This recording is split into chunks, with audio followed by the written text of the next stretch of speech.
Being a parent is no easy feat. You may have seen a dad trying to calm his crying child down in a grocery store after being told no, or a family trying to decide what food they can put back for the week because they ran out of money. We see parents struggle every day, and it'd be nice if those families had help. Every parent has asked or wished for help at some point in time, with nobody able to help them. Home visiting programs look to help those families improve their lives. There are a number of methods and focuses in the home visiting program to help families in every part of their lives. As a home visiting specialist of 5 years, I have helped many families in improving their lives through parenting skills, personal skills, and self-help skills.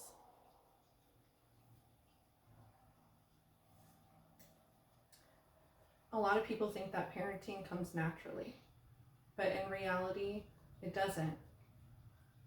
We tend to parent how our parents parented us, or we go the complete opposite way. But every family still struggles trying to figure out everything that goes into parenting. To help with this, home visitors help parents learn about child development and to hopefully stop unrealistic expectations and stop families from missing developmental delays. We do this by doing activities and games with families that promote child development and also promote parent-child interactions. These activities are fun games to the kids, but in reality, help them learn things like fine motor skills, gross motor skills, talking, and calming down. When we do these activities, we also tend to give informational handouts. These handouts go over a number of topics, and they may go over activities we've done, developments that we are working on, and as well as health tips on things like brushing teeth or how frequently your child should go to the doctor. We also do developmental screeners at certain age points in a child's life.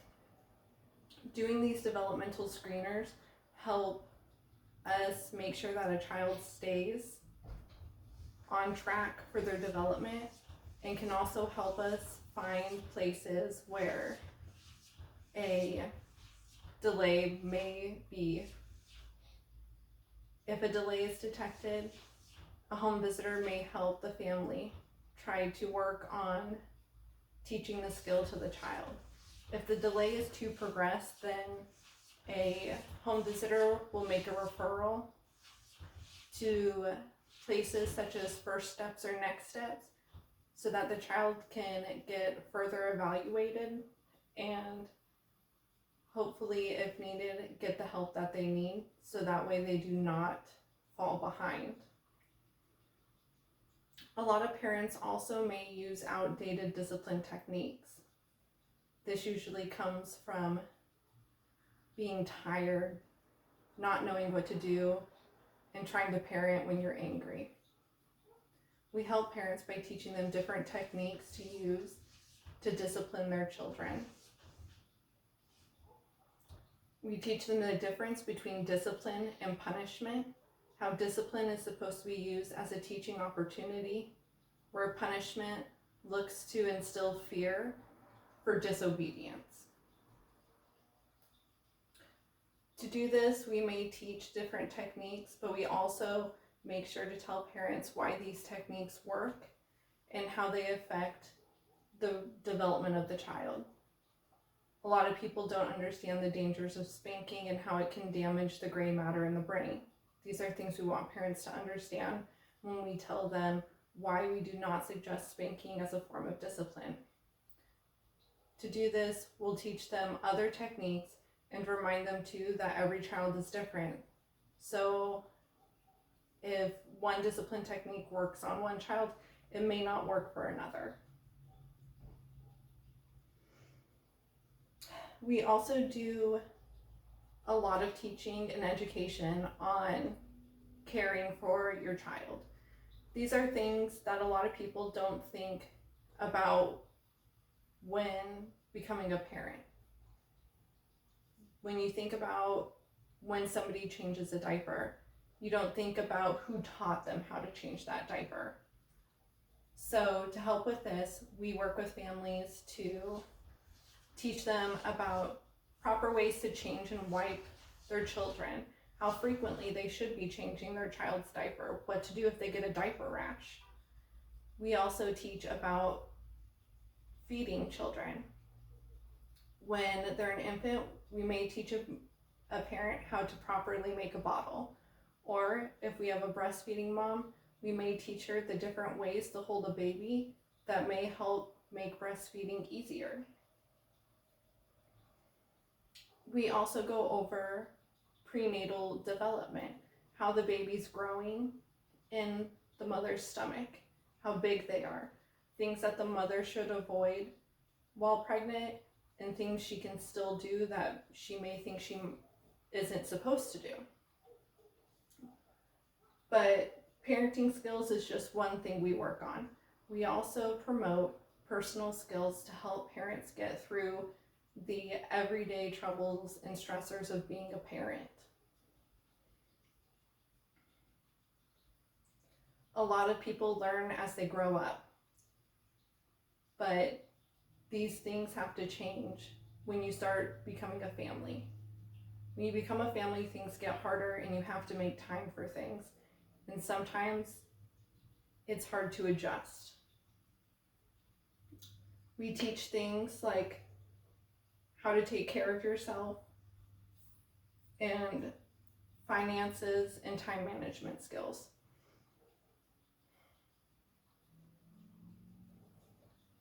We teach parents different coping techniques to deal with their stress and how their children can be a part of that coping.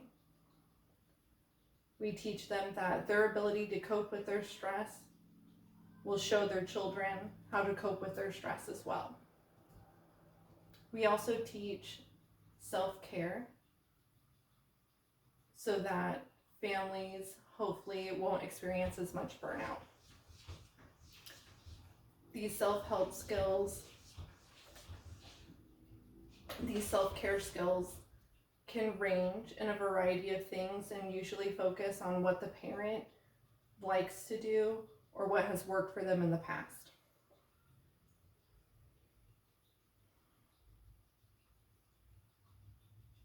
We also help families build support systems. A support system is a great way to prevent burnout. We hold things called parent cafes where we get families together to talk about the hard parts of parenting and the great parts of parenting, the successes we've had and the things we struggle with. Parent cafes are a great way to bring families together because you're all sitting there together talking about your great times and your bad times, knowing that the other person fully understands because they have children as well. When things are hard, we also screen for depression. We do this when a parent is pregnant and also after they have their child. And if we see signs of depression, we may screen later on as well. These screens help a parent understand that what they're experiencing may be more than just feeling overwhelmed or sad. When we screen a parent for depression and it comes up that they do have a higher score and may have depression, we will refer them for mental health services and support them through that. And sometimes that means that we need to go with them to help them feel secure.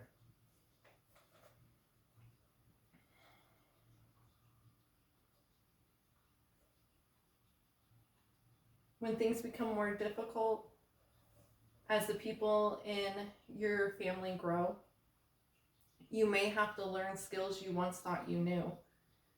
Where you may have once been able to cook great meals for 2 people, now you have to figure out how to feed a family of 5 on the same budget you had for a family of 2. These are things we want to help parents with to help them feel more successful. We work on cooking skills and also budgeting to meet the health needs of their families. That way they can cook healthy meals on a budget instead of feeling like they always have to turn to something simple, easy, or cheap. We also work on time management skills. This usually helps parents realize that they can't get everything done in a day, and that's okay. We want to work on the things that are priority for the family, not the whole list.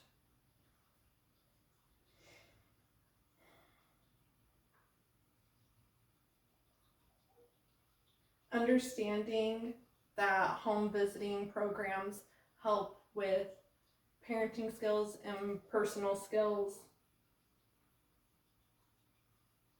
is just part of the program. We also focus a lot on self-help.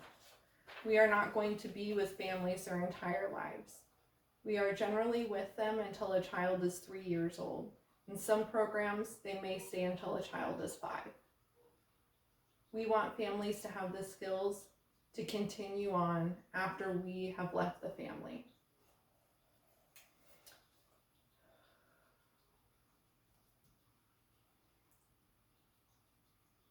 A lot of families struggle with not knowing what resources they can obtain or how to go about obtaining what they have found. To help with this, we may show parents things in their area that they qualify for, or help them apply for the things that they have found. This may include applying for jobs or finding a GED program to help a family finish high school.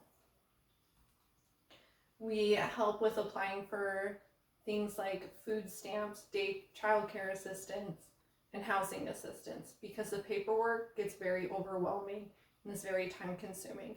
Sometimes a parent may need help filling out the paperwork, or they just may need somebody there to watch the kids for them while they do it so that they don't have to keep getting interrupted.